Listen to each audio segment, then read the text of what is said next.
So, karagdagan po ng pagbibigay natin pag-uulat dito sa ongoing na SK registration. Marami pa rin nagdadatingan mula sa malalayong barangay, and I do hope na maaayos na ito at may saayos para sa forthcoming na election ng Sangguniang Kabataan. Ayan po, bagong dating, punong-puno yung sasakyan, and definitely mayroon pang mga darating na magmumula pa sa iba't ibang barangay ng munisipyo ng bayan ng Ballesteros.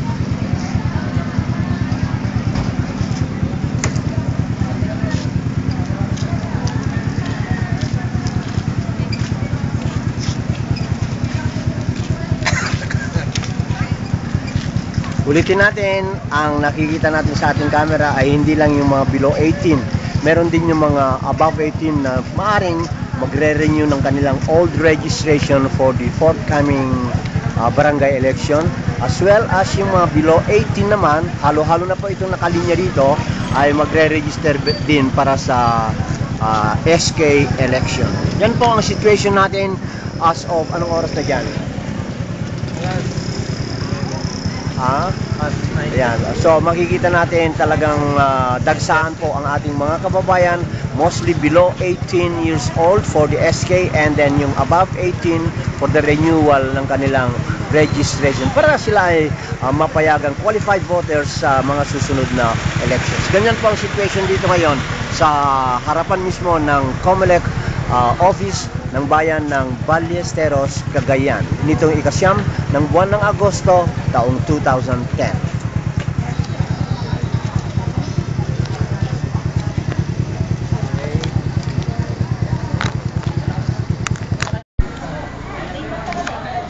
So nitong ika-9 ng Agosto taong 2010, nandito tayo ngayon sa Municipal Hall ng Ballesteros at makikita natin napakarami po itong mga apply o kaya nagre-register because it's the registration for the SK, no?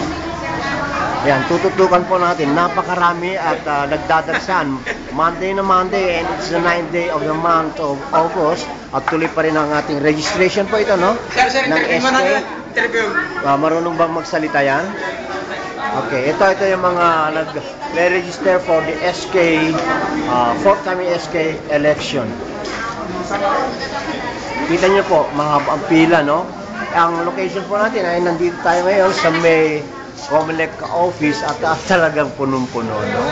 They are waiting for the last hours naman. But at any rate, nandito na ang ating mga, may mga meaning to say, ito yung mga yung para sa SK. 15 to 18 years old ang mga ito, no? Pero may napapansin tayo mga above 18. So, mula dito hanggang sa labas, marami pa rin po nakapila. At ulitin po natin, ito ay kaugnay po ng registration para sa SK, Sangguniang Kabataan. At nagsimula na po ang kanilang registration. And this will be up to the 16th of this month. So, everybody seems to be rushing para makapag-register dito sa incoming na SK election. Yan po ang pila, no? Mga 1 kilometro siguro ang pila nito. Mukhang masikip na masikip ngayon ang ating COMELEC office.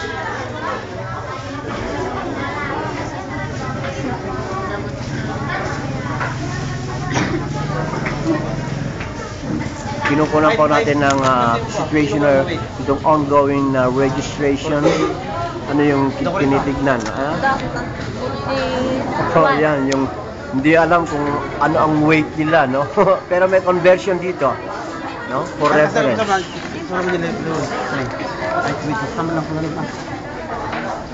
So tuloy, ito po mga nag-fill up ng mga application for registration.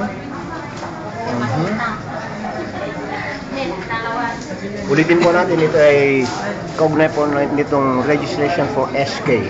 Pwede natin, tignan natin, pumasok tayo sa loob. Sandali lang po, no? Yan, sandali lang po. Busy ang ating COMELEC office. Registration po, ng SK. SK ang regular. SK and regular, no? Yung SK is yung mga age 15 to 18, But below 18 years. below 18, below 18. Kayo, ilang taong ka na po? 15, pwede na ba ito? Kayo po? Ilang taon na? Ha? Ay, ito, old na ito. Renewal, siguro. Depende. Raspberry o ano. So, depende yan. So, ganito po ang situation, ano? Nandito po tayo mismo sa Comelec office ng Bayan ng Ballesteros. At ito ang linya na nag-re-register para mostly for SK. SK po kayo? Ay, renewal siguro ito. So, halo-halo po ito, no? SK. Yan, tignan natin ang mga mukha kung below 18 mga ito. Above 18 na ate eh. So tulad na nabanggit po natin kanina, may mga above 18 and below 18 because this is yung ongoing na registration for the SK and yung renewal ng mga transferee, yung old voters, binabago ang kanilang registration in preparation for the barangay election. Ayan po ang situation natin sa araw na ito, ikasyam ng buwan ng Agosto. It's a very beautiful Monday morning dito sa bayan ng Ballesteros.